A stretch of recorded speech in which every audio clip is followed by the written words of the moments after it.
नमस्कार दोस्तों, मिशी के व्लॉग में आपका फिर स्वागत है। तो आपने फर्स्ट पार्ट देखा था पुष्कर का, तो अब हम आपको आगे सेकंड पार्ट की तरफ ले जाते हैं। जिस दिन हम गए थे पुष्कर, उस दिन गोपाष्टमी थी।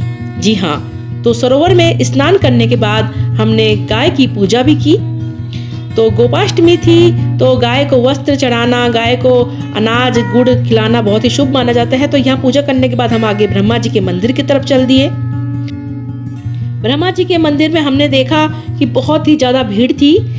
फिर हम थोड़ा लाइन में लगे दर्शन करने के लिए, और यहीं पर से हमने प्रसाद खरीदा और ब्रह्मा जी के हमने बहुत सुंदर दर्शन किए। पूरे विश्व में सिर्फ पुष्कर में ही ब्रह्मा जी का एकमात्र मंदिर है। जी हाँ, और इस मंदिर में फोटो लेना तथा कोई दर्शन कराना ये सब बिल्कुल मना है। तो हम आपको ब्रह्मा जी के दर्शन नहीं करा पाएंगे। उसके दर्शन तो आपको स्वयं पुष्कर आकर ब्रह्मा जी के दर्शन करने पड़ेंगे। तब हम आगे गए, यहाँ से भी थोड़ी शॉपिंग करेंगे। शॉपिंग करने वाले अब हम यहाँ से सावित्री मंदिर जाएंगे, जो ब्रह्मा जी के मंदिर से लगभग 1 किलोमीटर दूर है। और हम बाई ऑटो जाएंगे, फिर वहाँ से रोपवे से हम मंदिर जाएंगे। हम ब्रह्मा जी के दर्शन करके सीधे माँ सावित्री के दर्शन करने चल दिए।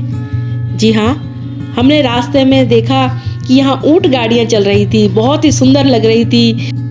जिस मंदिर में हम जा रहे हैं वो माँ सावित्री का मंदिर है और वह ब्रह्मा जी की पत्नी है। जी हाँ, वहाँ पर वो माता सरस्वती के साथ विराजमान है। कहा जाता है कि ब्रह्मा जी जब एक बार यज्ञ कर रहे थे तो माता सावित्री को उस यज्ञ में आने में थोड़ा टाइम लग गया, वो तैयार होने लग गई। तो ब्रह्मा जी ने अपनी स्त्री के रूप में गौ माता को बिठा लिया। जब से जो सावित्री माता जब आई यज्ञ में, उन्होंने देखा कि उनका स्थान किसी और ने ले रखा है, तो वह नाराज होकर ऊंचे पर्वत पर चली गई और अपनी पुत्री सरस्वती के साथ में वहाँ पर वे विराजमान हैं। तो वहीं सावित्री माता के हम जाएंगे। देखिए, आपको ऊपर पहाड़ी पर जो मंदिर दिख रहा है वहाँ हमें जाना है। तो ब्रह्मा जी मंदिर से लगभग 1 किलोमीटर दूर है यह मंदिर। हम यहाँ पहुँच गए हैं लगभग। फाइनली हम यहाँ पर आ गए हैं। दोस्तों, बहुत बड़ा मंदिर है माता सावित्री का यहाँ पर, तथा इसके 2 रास्ते हैं, एक तो सीढ़ियों से तथा दूसरा रोपवे का रास्ता है। जी हाँ, हम लोगों ने यहाँ से टिकट परचेज़ किया, जिसकी जो रेट थी वो थी 153। और यहाँ से टिकट लेने के बाद हम माता जी के लिए दर्शन को चल दिए।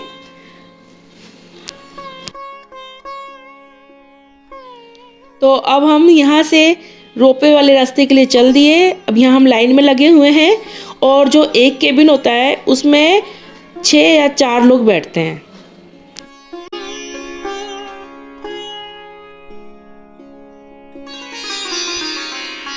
ये राजस्थान का सबसे लंबा रोपवे है। माता के मंदिर जाने में आपको 8 से 10 मिनट लग जाते हैं, और इसके जो केबिन है उसमें 6 लोग बैठते हैं, 4 लोग बैठते हैं, ज़्यादा से ज़्यादा 6 बैठ सकते हैं। वो जो आपको ऊपर चोटी में मंदिर दिखाई दे रहा है, उस मंदिर तक हमें जाना है।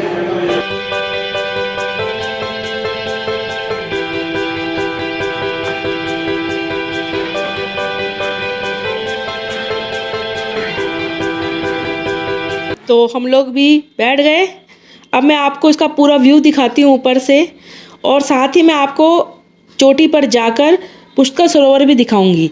छोटा सा इतना सुंदर सा पुष्कर सरोवर दिखता है, बिल्कुल वर्गाकार आकार में, वो भी मैं आपको दिखाऊंगी। कहाँ जा रहे हैं? एरोप्लेन में कहाँ जा रहे हैं? सावित्री जी के मंदिर में। यहाँ से बहुत ही सुंदर व्यू दिखता है, पूरा पुष्कर दिखाई दे रहा है, और साथ में वहाँ पुष्कर सरोवर भी आपको दिखाई देगा, जो मैं आपको दिखाऊंगी।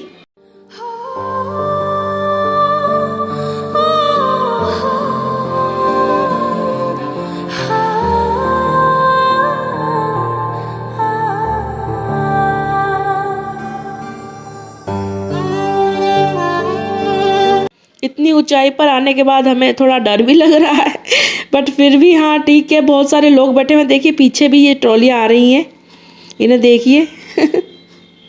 मतलब हमारी सबसे आगे थी, 3 चल रही थी एक रोप पर, तो सबसे फर्स्ट वाली ट्रॉली पे हम लोग बैठे हुए हैं। फिर ये पीछे जो मैं आपको दिखा रही हूँ, फिर 3 चलती हैं, 3 ही मतलब इनकमिंग और 3 ही आउटगोइंग। इधर से आती हैं 3 और 3 उधर से जाती हैं। जो राजस्थान का सबसे लंबा रोपवे है ये। इसका टाइमिंग 8 से 10 मिनट तक है सावित्री माता जाने तक। और ये बीच में रुक कैसे गया? देखिए कितना ऊंचाई पे है हम लोग। पीछे भी देखिए आप लोग। तो लीजिए हमारा स्टॉप आ गया है। अब हम माता के दर्शन के लिए ऊपर चलते हैं। यहाँ देखिए साधु संत लोग यहाँ बैठे हुए हैं, उनके दर्शन यहाँ हो रहे हैं। जय जय। अब मैं आपको यहाँ ऊंचाई यानी हम चोटी पर आ गए हैं, माता जी के मंदिर में आ गए हैं। यहाँ से मैं आपको दिखाती हूँ। देखिए ये रहा पुष्कर सरोवर जिसमें हम आए थे स्नान करने। देखिएगा कितना चिन्नू सा दिख रहा है, यहाँ से वर्गाकार आकृति में है ये और पूरा पुष्कर दिख रहा है।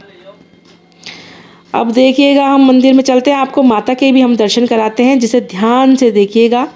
जय जय। अब मैं आपको पूरा मंदिर दिखाती हूँ। माता के दर्शन करने के बाद हम फिर से उसी रोपवे से नीचे उतरे और फिर हमने वापस अपने धर्मशाला जाने के लिए ऑटो किया। और ऑटो हमने जब किया तो हमने वहाँ की तरफ देखा कि बहुत ही अच्छा फोक म्यूजिक बजा रहा है एक आदमी।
वाह, बहुत ही सुंदर म्यूजिक बजाया इन्होंने।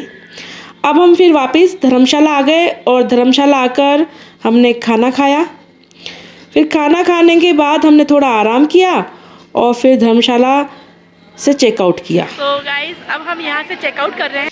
फिर से अपने उसी बस में बैठे और जयपुर की तरफ प्रस्थान किया। तो देखिए रात हो गई थी। जब हम जयपुर पहुँचे तो हमें 10 बज गए थे रात के। तो इस तरह से हमारी पुष्कर सरोवर की यात्रा हुई। तो आप हमें बताएं कि आपको हमारी यात्रा कैसी लगी। और कार्तिक के महीने में आप ज़रूर जाइए पुष्कर में, सरोवर में स्नान करने के लिए।